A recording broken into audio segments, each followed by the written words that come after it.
Então, minha gente, vamos lá. 4 pilares do discipulado continuado, disco 5. Aprendemos que os 4 pilares do discipulado continuado são grupos pequenos, exortação mútua, mentoria continuada e prestação de contas. Hoje pensaremos um pouco a respeito de prestação de contas. Vamos ler todos juntos Hebreus 11, 24? E consideremos uns aos outros para incentivarmos ao amor e às boas obras. Perdão, Hebreus 10, 24, tá? Tá escrito errado aí. Isso, 11 é a galeria da fé. Então não preciso nem conferir, tá errado mesmo. Embora o individualismo pós-moderno nos faça supervalorizar os nossos interesses e nos influencie a escolher, diante das muitas opções, o que nos custe menos esforço e nos traga mais prazer, como cristãos precisamos ensinar nossos irmãos a guardar os ensinos de Jesus. Como seres humanos precisamos ser ajudados também por nossos irmãos a guardar os ensinos de Jesus. Em sua trajetória cristã, o discípulo aprende a vida cristã com alguém que também continua aprendendo a vida cristã com outro irmão que também continua aprendendo a vida cristã. O discípulo precisa prestar contas a alguém em quem confia, que precisa prestar contas a alguém em quem confia, que precisa prestar contas a alguém em quem confia. Antes que vocês me olhem com essa cara, é de propósito. Nesta trajetória, por exemplo, se eu mandasse isso para uma editora, ia voltar para alguém me sugerir mudar o texto por causa da redundância. Eu sei disso. E aí, nesse caso, nesta trajetória, nada mais natural do que o discípulo confiar naquele que o tem discipulado, partindo da compreensão de que está sendo amado e respeitado por ele. Com seu discipulador ou mentor, o cristão vai compartilhar seu compromisso de integridade e vai se permitir ser confrontado para que termine bem sua jornada. Prestaremos contas somente a alguém que consideramos. Apenas alguém que nos considera vai nos incentivar ao amor e às boas obras. Então, não sei se vocês lembram que a gente falava sobre a importância dos grupos pequenos, porque num grupo menor, como o episódio, de imagina, tá você, seu esposo, a menina, o esposo dela, os filhos. A interação é muito maior do que vocês dentro do templo com mais de 200 pessoas, certo? Então a importância dos grupos pequenos. A exortação mútua, por quê? Todo mundo deve, todo mundo precisa ser tratado. E é importante aquela pessoa que está sendo discipulada, ela entender que está lidando com alguém de carne e osso. Não é nenhum super-herói. Alguém que assim, eu vou falar um negócio para você, mas eu vou ouvir o negócio de você também, porque assim como você tem uma área para tratar, eu tenho uma área para tratar também. Então a importância da exortação mútua, que geralmente na reunião religiosa não é muito comum, por quê? Porque é uma coisa, na maioria das vezes, não recíproca. O máximo que a gente tem é alguém fazendo cara feia quando a gente prega, ou rindo quando a gente prega, falando uns aleluia, ou falando uns amém, dependendo da igreja. Então, é o máximo de reciprocidade que a gente tem. No caso daquela questão de um grupo menor, a gente tem a chance de quê? De trocar uma ideia e de ter um feedback ali, na lata, daquele jeito. E a importância da mentoria continuada, aquela coisa de agora eu já terminei a classe dos catecúmenos, sem saber o que são catecúmenos, e agora eu estou pronto, para estar trabalhando na membresia da igreja. Tá, mas e aí, como é que vai ser? Porque eu continuo tendo áreas a serem tratadas, mas como eu aprendi que agora eu estou pronto, porque eu passei no discipulado como pastor, como se o discipulado fosse um currículo, como se o discipulado fosse um encontro de 3 meses, de 4 lições, de 12 lições.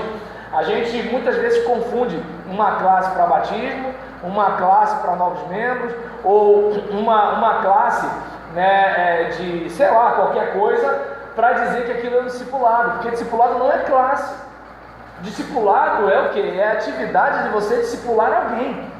É a ação de você estar o quê? Caminhando com a pessoa de um modo que um possa estar absorvendo junto com o outro a pessoa de Jesus, porque a nossa verdade é uma pessoa, a nossa verdade não é uma abstração. Qual é a vontade de Deus para a minha vida? A vontade de Deus para a minha vida eu leio na pessoa de Jesus.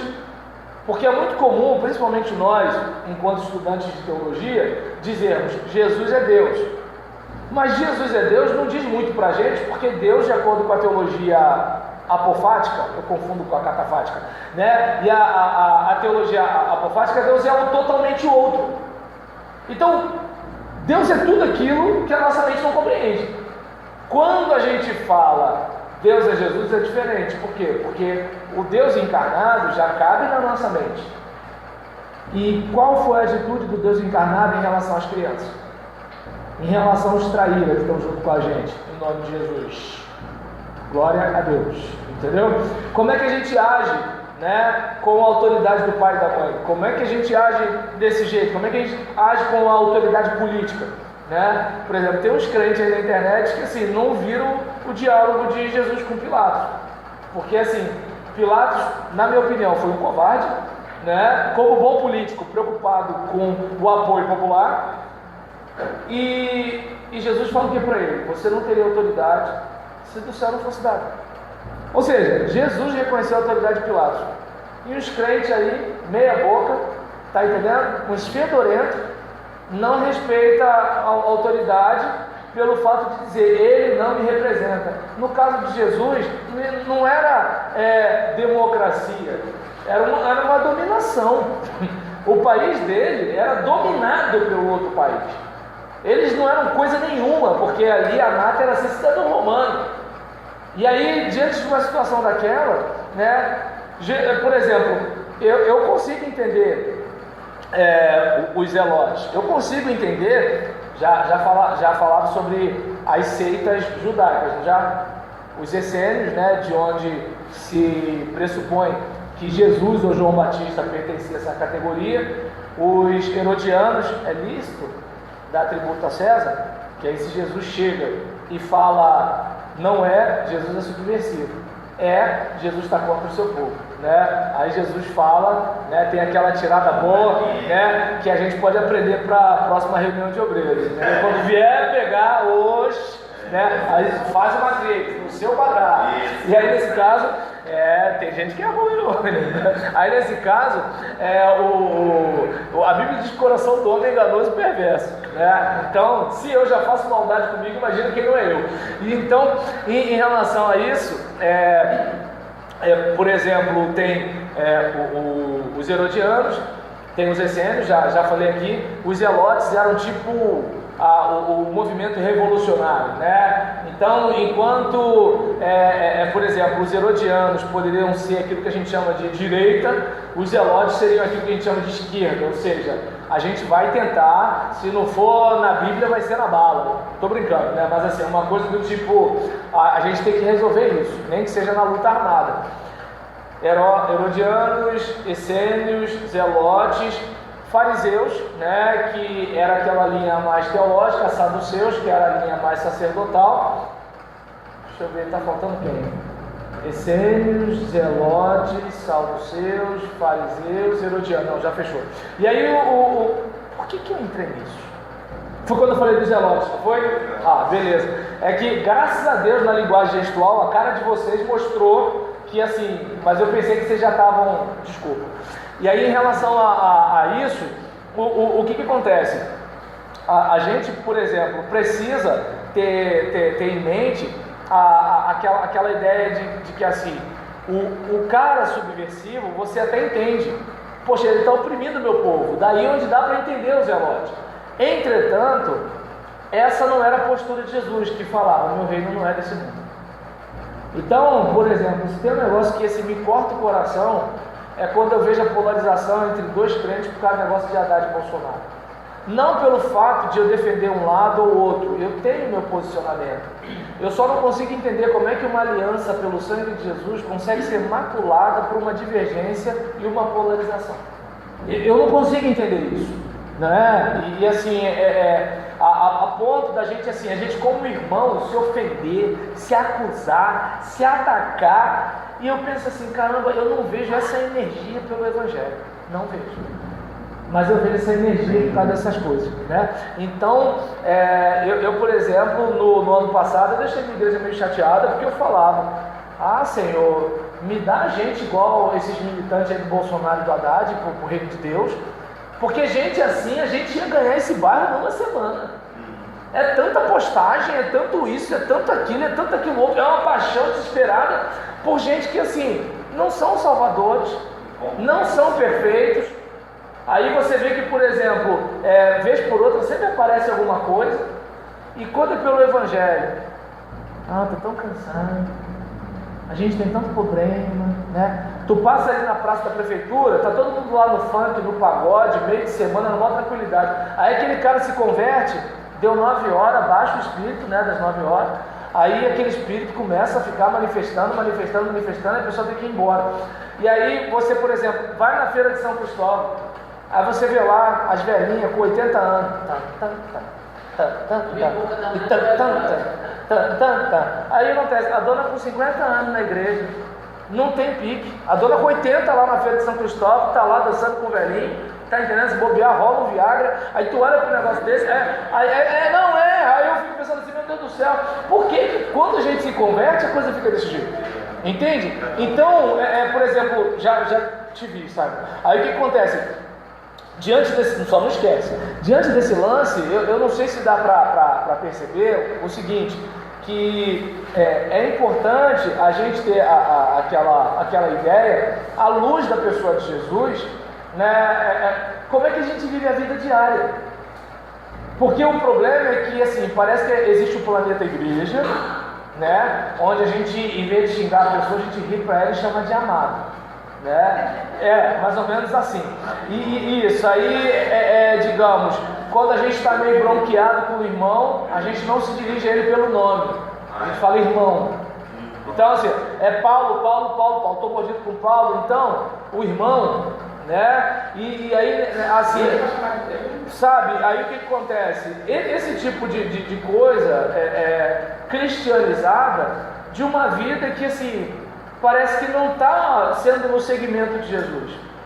E a parte mais interessante é que todo mundo fica magoado com a igreja, quando era para cada um dizer o seguinte: espera aí, qual é a minha parte? Porque se eu melhorar, minha igreja melhora. É menos um para dar lugar para o diabo, é mais um para ser instrumento na mão de Deus, né? É menos um para escandalizar o evangelho, é mais um para atrair almas para o rei. Então, se eu pelo menos tomar conta da minha vida, a coisa flui. E aí a gente observa que, assim, o próprio Jesus fala o quê? O espírito, na verdade, está pronto, mas a carne é fraca. Vigiar e orar, e o vigiar vem primeiro. Então a gente olha para Jesus, que é uma verdade, que não é abstração, mas é uma pessoa, a gente vai aprendendo algumas coisas, lembra? Ensinando a guardar. Então a gente vai fazendo o quê? Paulo, olha só, em Jesus, cara, isso aí não cabe. Não, Roberto, mas pô, isso é absurdo, você não viu o que a Simone fez? Vanzeller, né? Vanzeller, tá vendo? Só errei o Alvarenga, mas o Vanzeller eu acertei, tá vendo? Então, nesse caso, é porque Vanzeller é mais fácil que Alvarenga, né? Dá para entender. Então, em relação a isso, né, a importância dessa caminhada, por quê? Porque como todo mundo vacila, um ajuda o outro, em vez de um caçar defeito do outro. Um ajuda o outro. Fala, Sá. Como foi do evangelho aí, que na pele, eu cheguei a comentar aqui. Eu lembro. Eu convoquei. Fala que eu te escuto, a gente também. Foi ninguém. Entendeu? Deus abençoe, eu catei na mora lá e consegui fazer. O objetivo era fazer 3 bairros e a metade de um. Mas, dentro desse tema, situação aí, esse comodismo aí dentro da igreja, né? Que as pessoas se acomodam e se desperta a taxa do evangelho, né? Principalmente a parte do evangelismo. Tem, assim, opinião, uma ideia que pode ser usada para poder despertar, tirar esse povo desse comodismo? Olha, assim, se for usar, digamos que de repente, assim, pastor, tem uma dica, desculpa o termo que eu vou usar, astuciosa ou sagaz, é o seguinte: a evangelização dos parentes dos membros. Duvido que vai ter membro que vai ser contra evangelizar o próprio filho, os pais, o marido, a esposa.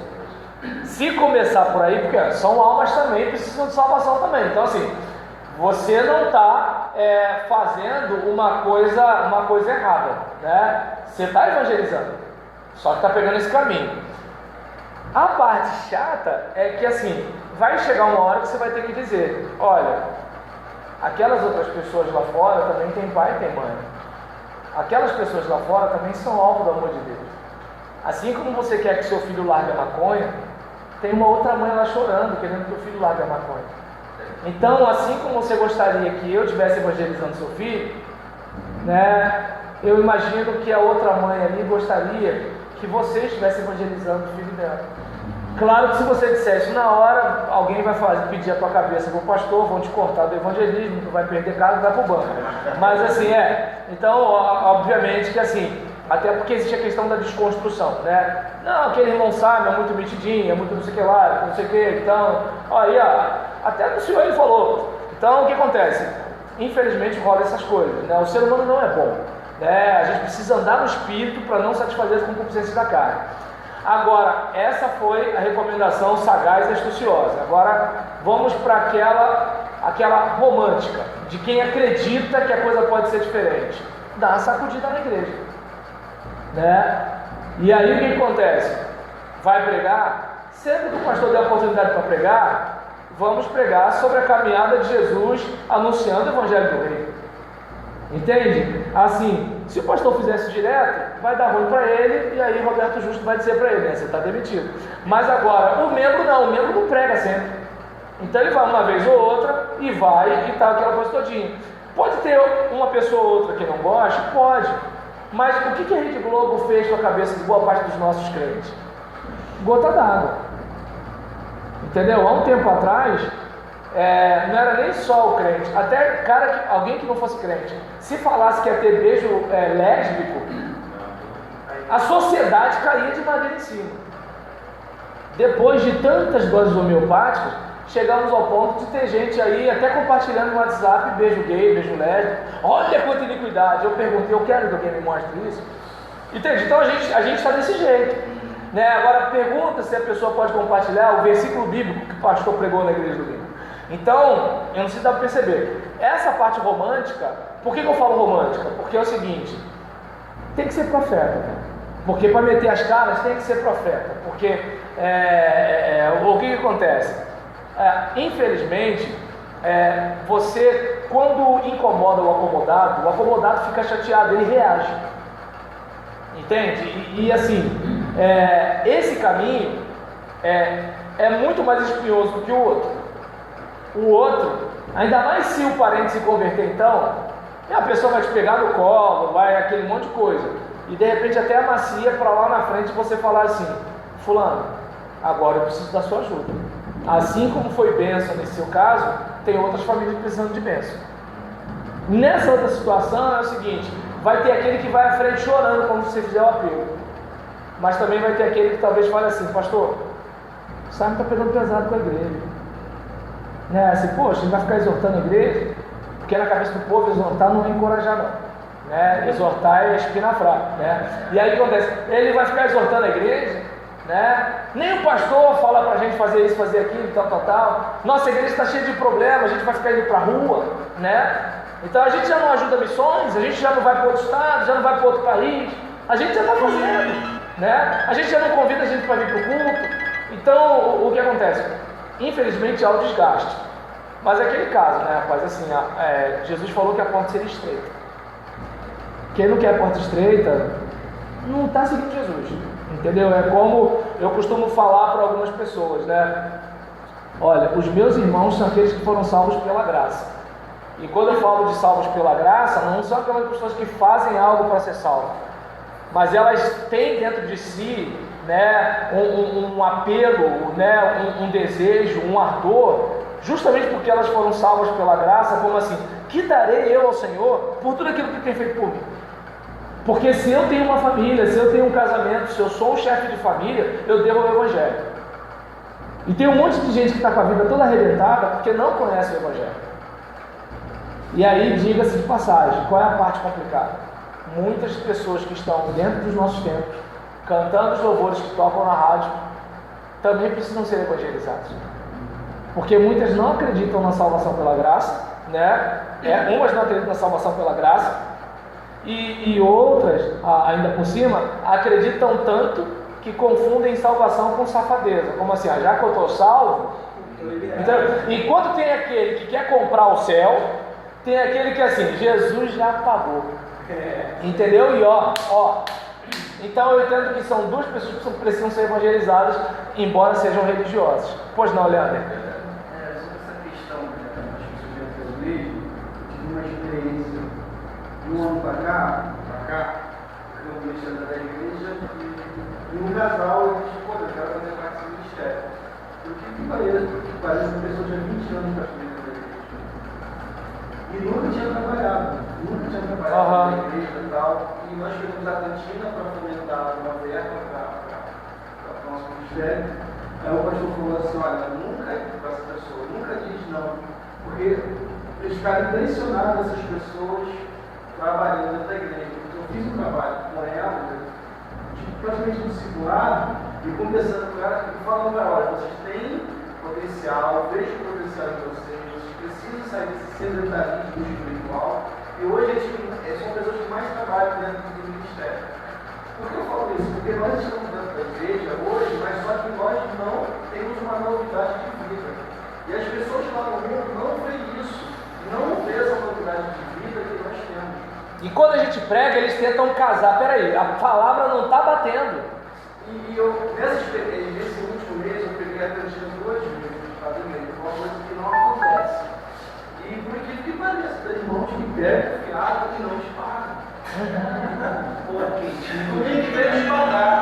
Aí eu não sabia que no veio seria eu, porque o outro ministério cancelou, porque não estou precisando, pegou o fiado novamente, no que veio te pagar. Mas de repente a pessoa não lembra, você chegou a falar para ela? Então, falou? Falou, então tá bom. Passado, com esse da X, não, domingo que vem eu vou te pagar que minha mãe está tendo. Entendi. Então assim, a gente como cristão, pra gente ganhar um pouco lá fora, eu tenho que ser essa carta viva. Se eu não tiver uma novidade de vida na minha vida, que as pessoas possam olhar para mim e ver. Exatamente. Não vai. O selo é de vida, mas a mensagem é de morte, pô. Porque a gente fala assim, né? O cara tá lá fora bebendo, o cara tá isso, aquilo, outro, o cara tá tudo bem lá na frente de São Cristóvão, mas ele tá muito mais feliz emocionalmente do que pessoas que estão dentro da igreja. Porque lá, pelo menos, ele está colocando todos os hormônios da felicidade para fora e vai se sentir bem para dentro da vida. Enquanto o crente está dentro da igreja, não. Porque não apresenta. Saiba, não prega isso aí, não. Porque não está apresentando uma mudança de vida, prática relacional. E a gente vê. E a gente vê justamente, você falou, quando você fala de felicidade, bate bem na tecla, por quê? Porque você percebe que assim, essas pessoas estão curtindo o que estão fazendo. Aí você consegue entender o tanto de desculpa que se dá. Ou seja, a pessoa não se realiza falando de Jesus. Ela não se realiza aprendendo de Jesus na palavra.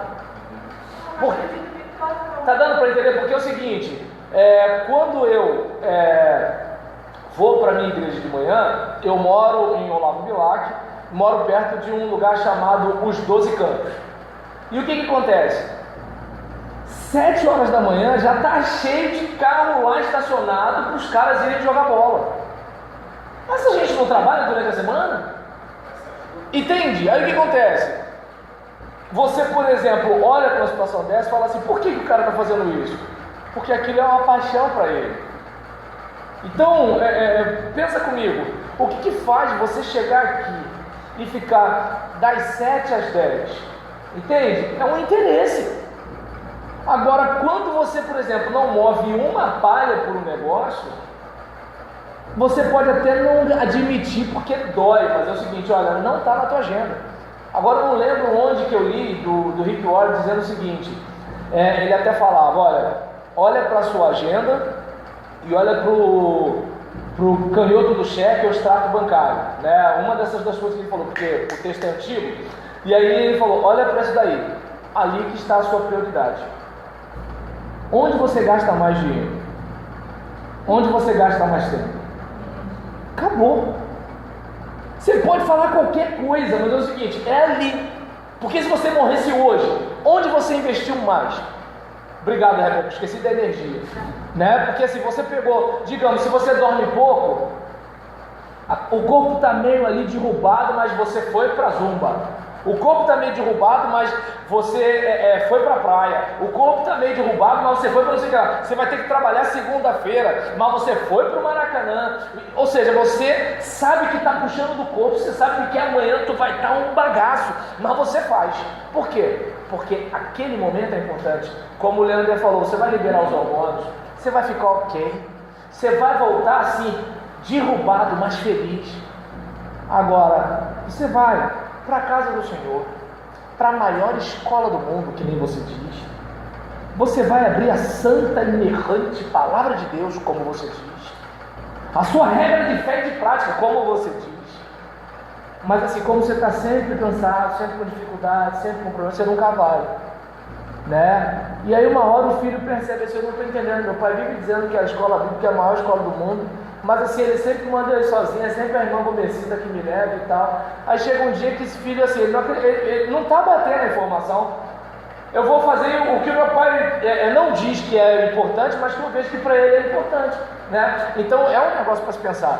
E em relação, né, a essas questões, é importante a gente verificar o seguinte, né, que como o Leandro falou agora há pouco, às vezes a pessoa ela entende que aquilo que ela está vivendo, como comprar a coxinha e não pagar, que aquilo ali é a coisa mais natural do mundo. Entende? De repente aquela dona entende que ficar sensualizando na igreja é a coisa mais natural do mundo. Até, pastor, porque a maldade está nos olhos de quem vê. Né? Então, agora, fala para ela perguntar isso para a irmã do Juca que está olhando. Aí, nesse caso, né, em relação a isso, né, assim, se a gente for observar, né, é importante a gente pensar numa estratégia de evangelização, não apenas, né, daquelas pessoas que estão no islamismo, no esoterismo, na feitiçaria, mas inclusive naquelas que estão no templo.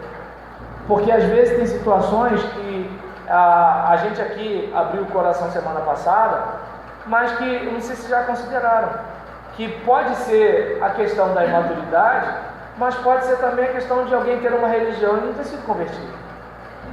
E como a gente se converte? No contato com o Evangelho. E qual é o Evangelho?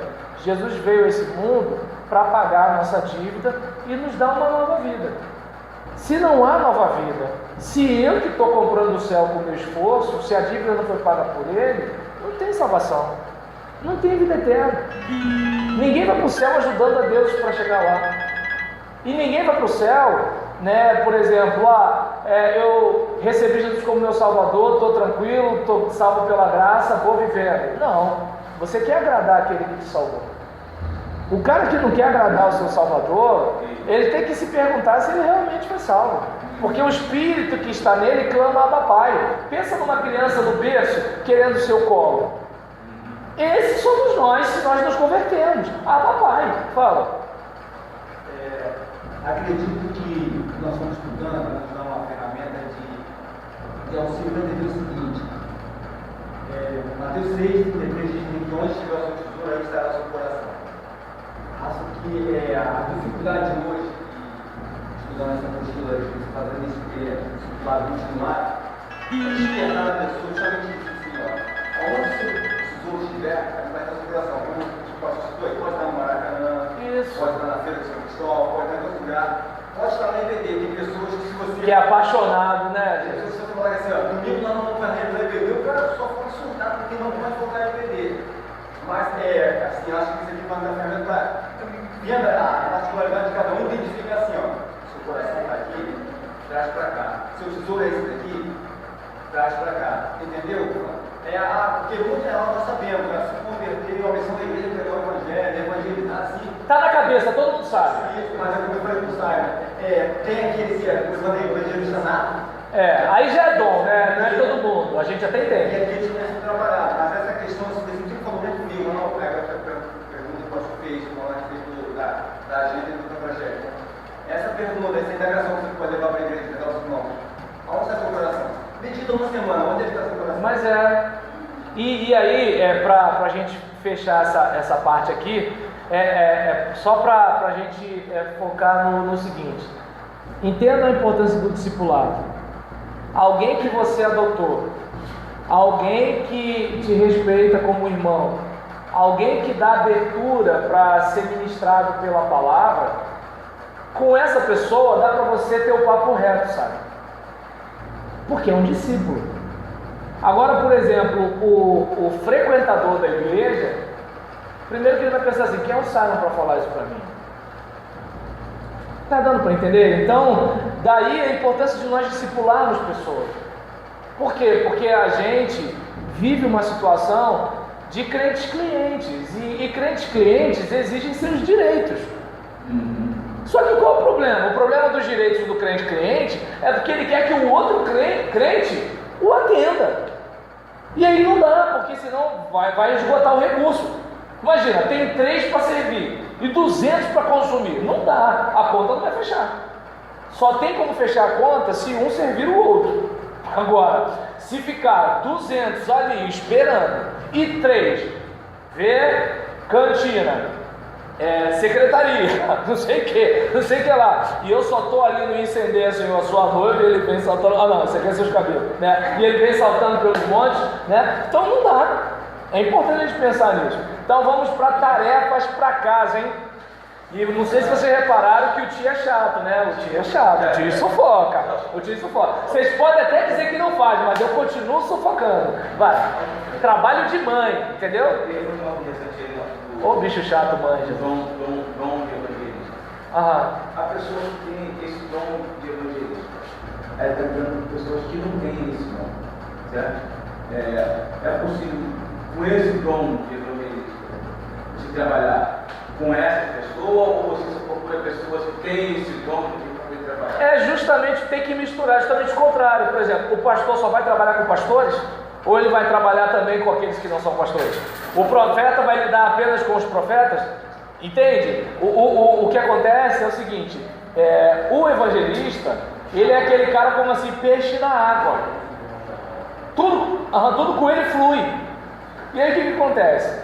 Ele vai ajudar o outro porque ele percebe coisas que o outro não percebe, ele tem uma motivação que o outro não tem, ele tem uma sensibilidade que o outro não tem, então ele tem um monte de coisa. Só que o outro, embora não tenha dom, esse dom, o que acontece? A Bíblia fala que nós somos povo exclusivo para anunciar as grandezas daquele que nos chamou das trevas para a sua maravilhosa luz.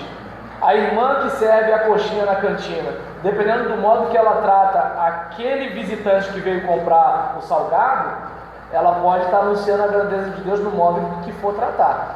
Aquela pessoa da recepção, o membro que viu o cara